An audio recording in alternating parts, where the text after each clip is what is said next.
Hello, welcome to my channel. My name is Lizzie, and for today's video we are talking about The Bat from 1959. This is a black and white film, of course, starring Vincent Price.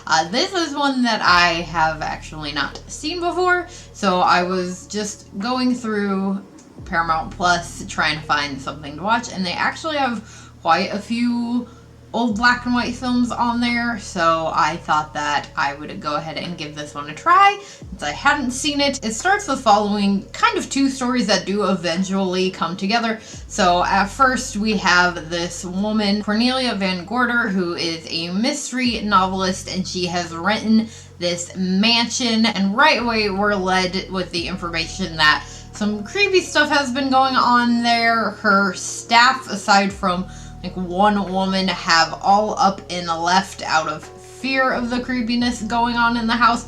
We don't really see any of that right away, but then we also have this other storyline that we're presented with, which is Vincent Price's character, Dr. Malcolm Wells, who is out on this hunting trip with his character Mark Fleming, whose house it is that Cornelia is renting, which is kind of how their stories eventually come to be. When we first see the Dr. Wells character, he's having this conversation with the Fleming character, who admits to having stolen money from this bank, embezzled money from this bank, $1 million, which nowadays maybe doesn't sound like a whole lot, does to me, but definitely back in the 50s, late 50s, early 60s, definitely would have been.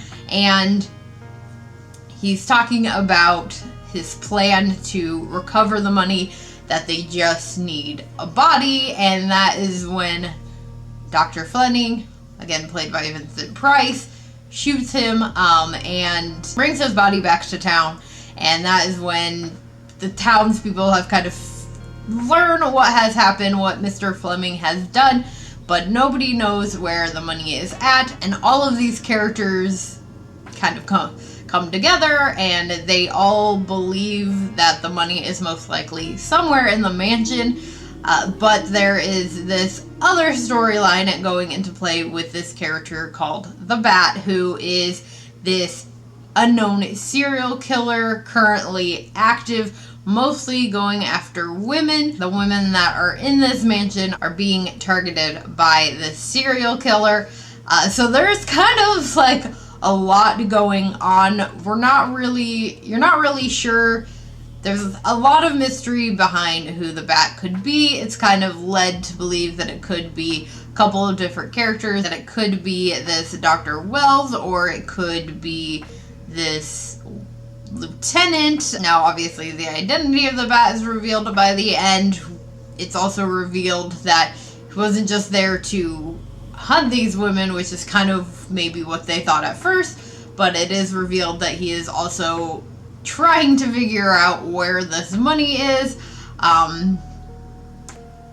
And the ending of the film is very interesting, because we do have Cornelia, who, like I mentioned, is this mystery writer, and she at one point decides to write a book about what is going on about this mystery serial killer. And so when everything is revealed at the end of the film, it's her revealing it, which I at first was a little like, okay, so is it real or is it just her book? But I do believe that it is revealed through her telling the story of what is happening with the serial killer, with the missing money. It's definitely a very interesting film. It's a good film. I really enjoyed it. Now, I really do enjoy black and white films, kind of anything from like the 30s on, Bela Lugosi era, the Vincent Price era. I really do enjoy those films. I actually got to watch quite a few of them